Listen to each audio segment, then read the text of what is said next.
अस्सलामुअलैकुम वरहमतुल्लाहि वबरकातुहू। प्यारे बच्चों, आज हम सीखेंगे तहारत के मसाइल।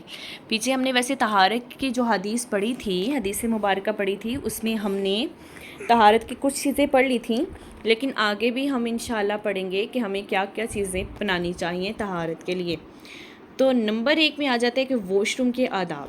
वॉशरूम के क्या आदाब है, ठीक है। वॉशरूम के आदाब कौन से हैं, पढ़ लेते हैं।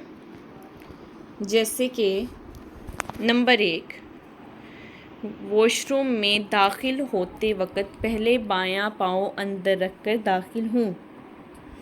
वॉशरूम में दाखिल होते वक़्त पहले बायां पाँव रखें और फिर उसके अंदर दाखिल हो जाए, ठीक है। नंबर 2, वॉशरूम में दाखिल होने की दुआ। बिस्मिल्लाहि अल्लाहुम्मा इन्नी अऊज़ु बिका मिनल खुबुसि वल खबाइस।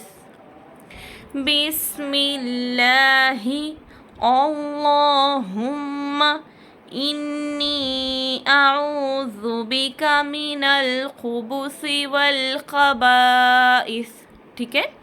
इसका आंसर क्या है, इसकी ट्रांसलेशन क्या है, ये इंशाल्लाह हम आगे पढ़ेंगे। तो हमें ये दुआ पढ़ के दाखिल होना चाहिए। उसके बाद हमें क्या करना चाहिए, बग़ैर किसी बीमारी के खड़े होकर पेशाब नहीं करना चाहिए। बहुत बुरी आदत है, अक्सर लड़कों को होती है, छोटे छोटे बच्चे जो होते हैं ना, उनको अक्सर ये बीमारी होती है कि वो खड़े होकर पेशाब कर रहे होते हैं। लेकिन बच्चों, ये बहुत बुरी आदत है, खड़े होकर पेशाब नहीं करना। नंबर 4 में आ जाता है, अगर घर से बाहर हो तो दरख्तों के नीचे या किसी सुराख में पेशाब ना करें, ठीक है।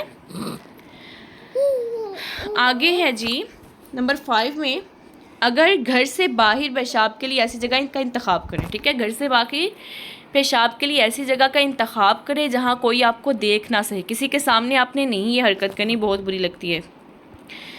अब जो आपको मैं बता रही हूँ, पीछे मैंने आपको बताया था कि पेशाब के छींटों से बचें, ये बहुत बड़ा गुनाह है। अपनी ज़रूरियात से फ़ारिग होकर बाएं हाथ से इस्तिंजा करें, यानी दाएं हाथ इस्तेमाल ना करें। वॉशरूम में जाते हैं ना, तो हम जब ज़रूरियात से फ़ारिग होते हैं, यानी कि हम जब पैखाना करते हैं, तो हमें अपने दाएं हाथ को यूज़ नहीं करना है, हमें अपने बाएं हाथ से इस्तिंजा करना है, उस जगह को साफ़ करना है, दाएं हाथ इस्तेमाल नहीं करना है। बाहर निकलते वक्त दायां पाँव पहले बाहर निकालें। वॉशरूम से बाहर आने की दुआ पढ़ें गुफ़राना का। कौन सी? गुफ़राना का। और वॉशरूम हाथों को मिट्टी या साबुन के साथ अच्छी तरह धो लें। हाथों को अच्छे से धोना है, चाहे आपके पास साबुन है, लेकिन अगर आप साबुन नहीं यूज़ कर रहे हो, नहीं मिल रहा, तो आप मिट्टी से भी इसको धो सकते हो। आगे इंशाल्लाह हम वुज़ू के आदाब पढ़ेंगे नेक्स्ट क्लास में। तब तक के लिए मुझे इजाज़त दीजिए और अपने आदाब को अच्छे से सीखिए और पढ़िए और प्रैक्टिस कीजिए, बार बार इंशाल्लाह याद हो जाएंगे। और अपना बहुत सा ख्याल रखिएगा। अस्सलामु अलैकुम वरहमतुल्लाहि वबरकातुहू। अल्लाह हाफ़िज़।